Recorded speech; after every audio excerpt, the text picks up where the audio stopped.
So a situation by somebody who spent 30, 40 years in just one command, sitting in the armory there, and then trust me, it is actually contributing largely to this proliferation of arms and ammunition. Let's talk about forensics, because in that particular instance where they've heard that person saying this, but we know that if it stands in the face of law, it may fall flat on its face if forensics don't actually trace perhaps what ammunition that might have been expelled to the armory. Do we have forensics to do some of this? Okay, you know, this question happened to be one question that was debated seriously on my platform yesterday. And you see, when you talk about forensics is very large. It's not just about fingerprints or DNA or ballistic examination. There are other components too. Now, talking about ballistics now, you need to have record to match samples obtained from a crime scene. You understand what I'm saying now? To be able to trace origin. I get what I'm saying now of the weapon. Let me give you for example now. A weapon has been fired. Now they are able to pick the bullets and also the shell. Now, whatever you are going to examine on the shell, you need that weapon itself to be able to match it. If it came from the military? No. You see, there are different types of weapons, guns from different manufacturers.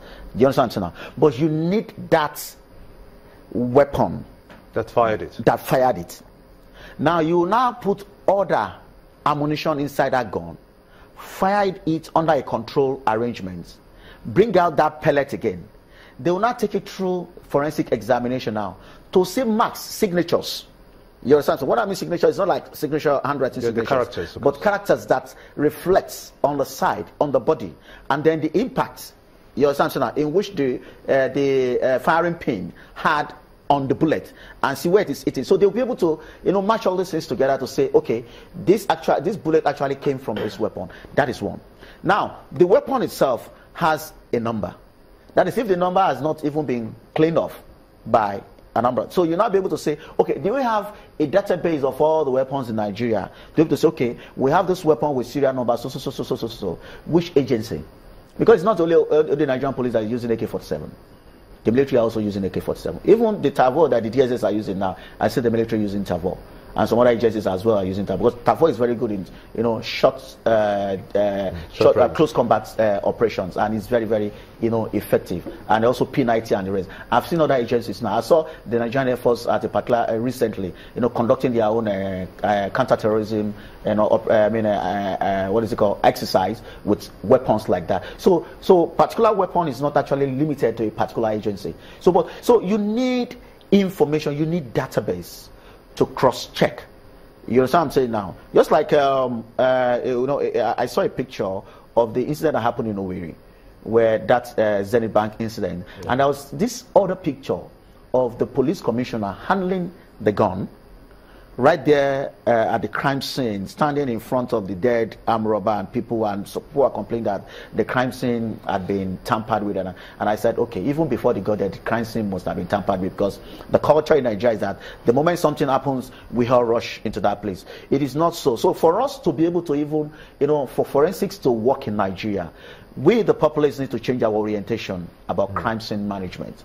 We need to understand that you interacting with it, that is what is called laws of exchange in criminalistics, and that is that for every scene of a crime or somebody involved with a crime, there is going to be an exchange. It is either you drop something, you leave something at the crime scene, or you take something from the crime scene away with you. So when you interact with a crime scene, you are going to get yourself involved with the investigation. So police need to start doing a lot, even while we're trying to build database now, which I know they are doing right now, and we're going to move to that phase, because I know right now when it comes to technical forensic now, we are very good at that now. And that's why you see the police IRT team, carrying out technical security is also forensics. So what's the source of their data collection now that you say we're going to get to that point? Are they getting data from hospitals, for instance, from offices, There must be conscious effort. See, the history of forensics in America, of fingerprint, dated back to Edgar Hoover, the FBI director then. He made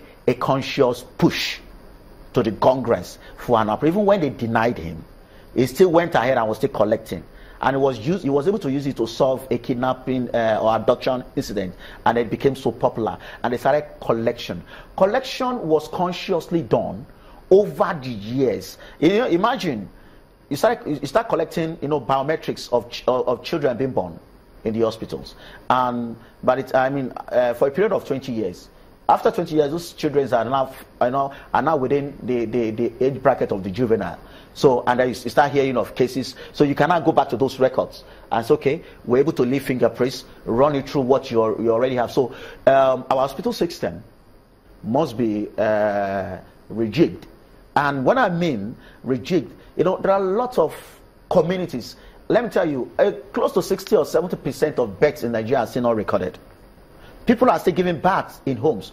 Go to health and community health center. You see people coming with a 10-year-old child for Nigerian Population Commission's birth certificate. And you want to ask, since you gave birth to this child, what were you looking at? You say, I gave it at this traditional birth at another place and even more. So we need to, one, improve on our health care system where we'll be able to use it to collect data. Our prison systems, police, Population Commission, NIMC, FRSA, INEC. These are all reservoirs. And they seem to have different data, which is not the Mr. President made a conscious statement that these 5 agencies should bring all their data together. And up till this moment, they've not come out to say we've been successful in doing that. And no, because definitely you remember what INEC went through to clean, multiple registrations and a whole lot of that to be able to clean their own system. So I know those agencies too who have a whole lot of messed up data that they actually need to clear. So it's something that we have started, but we need to make conscious efforts now, determination as a nation that we actually want to invest in this. We may not be able to see the result right now, but trust me, by the time our children start growing up, it will be useful for criminal justice system management. We'll still look at least 2 more aspects. That will be when we return in a moment. Don't go away.